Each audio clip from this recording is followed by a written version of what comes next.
Jagi Road in Assam is all set to undergo a facelift as the all-new Tata Semiconductor project will be witnessing a Bhumi Pujan ceremony on August 3. Meanwhile, all preliminary preparations have been done at the project site ahead of the Bhumi Pujan ceremony.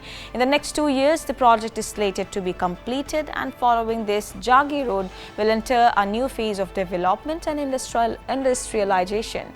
The Jagi Road town is expected to witness a development wave, with a new township also slated to come up around the semiconductor project, which will act as a satellite town to Jagi Road itself. Locals are hopeful that not just Jagi Road but the semiconductor project will kick off a development wave throughout the state.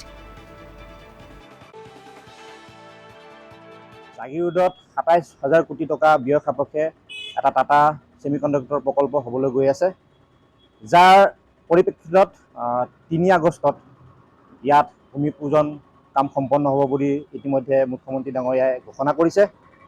আৰু ইয়াৰ লগে লগে জাগি ৰোডবাসীৰ ৰাইজ, মৰিগাঁওবাসীৰ ৰাইজ, লগতে অসমৰ সমগ্ৰ ৰাইজ আজি আমি উৎফুল্লিত যে অসমত এটা টাটাৰ দৰে এটা ডাঙৰ বৃহৎ প্ৰকল্প হ'বলৈ গৈ আছে।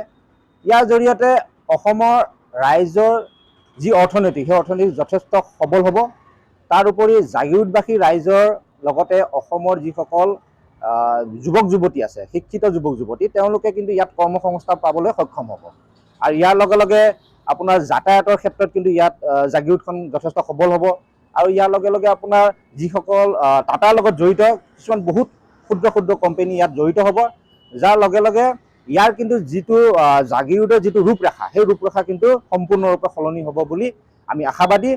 আমি জাগি ৰোডবাসী ৰাইজে নথৈ আনন্দিত হৈছোঁ।